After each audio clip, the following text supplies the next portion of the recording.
Por eso es interesante tener la posibilidad de conversar en este momento con una persona que sufrió en carne propia lo que es la persecución. Miguel Enrique Otero, director del diario El Nacional, el principal diario de Venezuela, que prácticamente lo obligaron a desaparecer. Miguel, ¿cómo le va? Lo saluda acá Darío Mirraji. Bien, muchas gracias por el programa. Muy interesante todas estas estadísticas. Miguel, ¿por qué no nos cuenta cuál es la situación hoy del diario El Nacional? Bueno, imagínense, ellos hicieron toda una estrategia para acabar con la prensa independiente, la prensa, la radio, la televisión. A nosotros nos atacaron por todas las vías, inclusive nos pusieron una bomba un día, pero lo más importante fue primero que nos impidieron el suministro de papel, entonces no pudimos imprimir más, fuimos a hacer una plataforma web. Después nos confiscaron, nos robaron las instalaciones, la rotativa y todo lo que estaba ahí, y luego nos bloquean la página web. Esto es un ejemplo de lo que es Venezuela para lo que es medios independientes. Claro, hoy en día nosotros somos una página web, el Nacional, muy, muy poderosa porque nos hemos desarrollado en el resto del continente y además hemos buscado mecanismos tecnológicos, blockchain, etcétera, para sobrepasar un poco el bloqueo. Y bueno, nosotros cómo funcionamos. La mitad de los periodistas están allá, la mitad están fuera. Funcionamos como un periódico clandestino realmente. El equipo técnico está en Miami, los servidores están en Texas. Yo dirijo el periódico desde Madrid y el jefe de información está en Portugal. Hoy en día, gracias a la tecnología, se puede hacer una cosa así, porque cubrimos eventos en Caracas o en cualquier ciudad del interior y como si estuviéramos allá. Y eso lo permite la tecnología. Obviamente fue un proceso paulatino de progresivos cierres y persecuciones sobre los medios que ocurrió en Venezuela. Yo me acuerdo Chávez en la campaña electoral, año 98, hablaba y decía, bueno, yo por supuesto voy a respetar la libertad de expresión. Muchos incluso lo terminaron apoyando, creyendo que era así. ¿Cuándo se dio cuenta usted, Miguel, de que no iba a haber lugar en la Venezuela de Chávez y luego de Maduro para un medio como El Nacional? Bueno, él empezó en un momento determinado, a los año y medio de su mandato, a atacar a los medios por cuando publicaban algo que no le gustaba. Inclusive hay un ejemplo increíble, que es una vez que hubo un acto en una ciudad del interior lejana y nosotros publicamos un titular y él llamó al día siguiente y hacía unos programas interminables de 8 horas que se llamaba A los presidentes, entonces nos insultó, fue una cosa muy fuerte. Y bueno, cuando yo pregunté cómo es posible, él está diciendo que dijimos mentira. Le pregunté, no, si eso fue una nota de prensa que mandaron del Palacio de Gobierno. O sea, una persona del Palacio de Gobierno mandó una nota y esa fue la que publicamos. Y bueno, votaron a la persona, una pobre periodista que además estaba en estado, pero jamás se disculparon, nunca se disculparon. Y así fue atacando a los medios, este, insultando a los editores, insultando a los dueños de los medios, y bueno, al final empezó a tomar acciones. La primera acción fue una ley que aprobó contra la radio y la televisión, la ley Resorte. Es una ley discrecional, punitiva, y con esa ley cerraron Radio Caracas Televisión, que era el canal más importante. Bueno, de ahí en adelante el silencio en la radio y la televisión fue increíble y fueron también expropiando radios, cerrando estaciones por todas partes y acabaron con el periodismo audiovisual y de radio independiente. Y con los periódicos que no se les puede aplicar una ley, pues el suministro de papel fue la primera parte y después la utilización de los jueces. Cuando se habla de impunidad y Venezuela aparece por encima de todo, es claro, porque es que los sistemas judiciales venezolanos no es un sistema judicial. Todos los jueces son prácticamente empleados del Ejecutivo.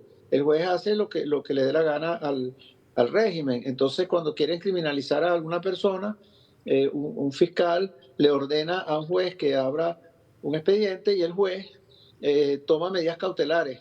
Las medidas cautelares que vaya preso. O sea, no hay juicio. Los 300 presos políticos que hay en Venezuela tendrán sentencia 20, 25. Todos los demás están presos por medidas cautelares, por unos juicios que no avanzan. Y bueno, hay gente que tiene 10 años con medidas cautelares y está preso. Entonces, sin justicia, sin ningún tipo de control de nada, pues aquello es un verdadero desastre. Y además, no es una dictadura normal. Las dictaduras normales, que las conocemos todos, pero las dictaduras tradicionales, tanto de derecha, de izquierda, llámese Pinochet, Stalin, Pérez Jiménez, Trujillo, son dictaduras donde hay un dictador y hay una cosa piramidal. Esto no es una dictadura Mm. normal. Esto es una corporación criminal que tiene secuestrado un país. Esto va mucho más allá de ser una dictadura. Y por supuesto, ahí todo está en manos de decisiones discrecionales que toman los distintos grupos del gobierno. Miguel, usted hablaba del papel de la justicia, ¿no? La importancia cuando la justicia deja de ser árbitro y se convierte en un instrumento del poder político. ¿Por qué no cuenta el caso de cómo es que terminan confiscando las instalaciones del Nacional a partir de una denuncia de Diosdado Cabello? Porque es en definitiva un juez supuestamente el que termina haciendo esto. Nosotros publicamos una nota donde se decía que un fiscal federal del estado de Nueva York había abierto una averiguación a Diosdado Cabello por narcotráfico.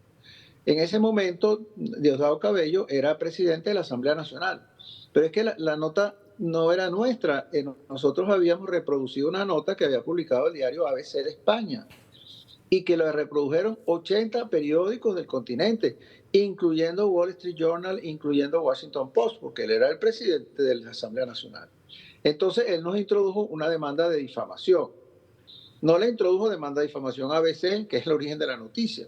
Nos la introdujo a nosotros y a otros dos medios en Venezuela. Con esa demanda de difamación, él pues logró, primero abrió un juicio penal, donde nos dictaron medidas. Yo estaba fuera del país, me quedé fuera. Afortunadamente estaba fuera en ese momento. Pero ese juicio penal que nunca avanzó, como todos los juicios allá no avanzan, está ahí abierto, tiene años y está abierto y no pasa nada. Pero entonces abrió un juicio civil, según las leyes venezolanas.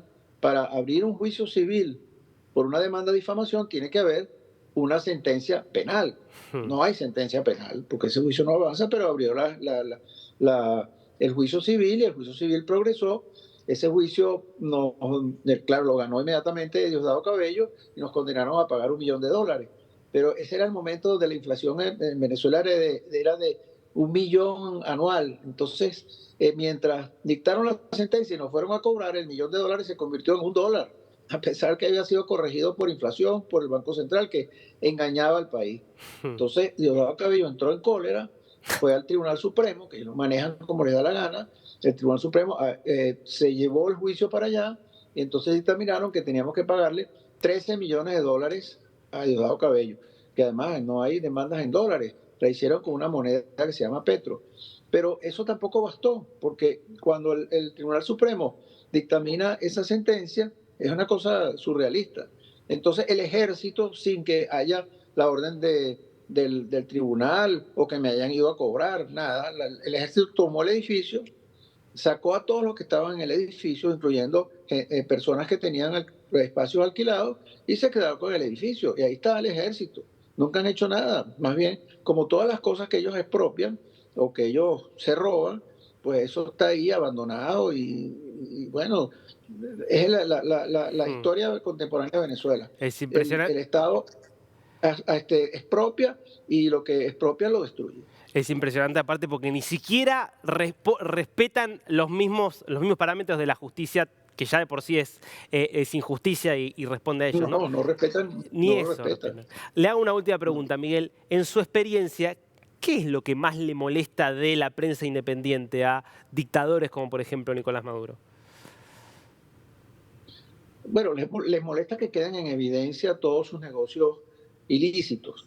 Como dije antes, eso no es una dictadura normal, es una dictadura que es una especie de gran corporación criminal donde los ingresos, porque han destruido la economía, los ingresos no pasan por la construcción de carreteras, hospitales, estadios, nada. Los ingresos de los que están en el poder pasan por el narcotráfico, las minas ilegales de oro, las minas de coltrán, la extorsión, el contrabando y los negocios que hacen con todas las fuerzas del mal, ya sea Hezbolá, los iraníes, la guerrilla colombiana, donde el narcotráfico es muy importante. Entonces, claro, como es una estructura delincuencial, pues lo que más le molesta es que queden en evidencia los distintos negocios ilícitos de ellos. A nosotros nos pasó hace 3 semanas que hicimos una investigación, porque estamos investigando ese tipo de cosas en la fractura de la estructura de poder, y entonces hicimos unos trabajos sobre unos señores que se llaman los hermanos Morón, que son los operadores o los testaferros, como lo quieran llamar, del hijo de Maduro, que es un nuevo actor en este sistema. Y ellos manejan unas minas de oro, también ilegales, y manejan otros negocios.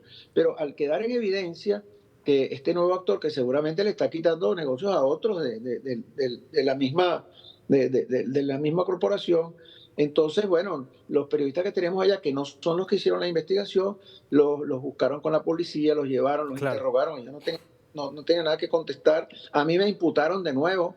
Bueno, yo estoy en Madrid, a mí esa imputación no va para nada, y además Interpol nunca va a hacer nada con ese tipo de imputaciones. Pero, bueno, fue una cosa muy represiva, porque pusimos en evidencia el tema de negocios ilegítimos del régimen. Eso es lo que a ellos más les perturba, que salgan a la luz pública sus negocios, sus intereses, porque entonces empiezan a entrar en contradicción con la propia gente del régimen. Entonces Claro. empiezan unas fracturas, empiezan a pelear entre ellos. Eso es lo que más les molesta.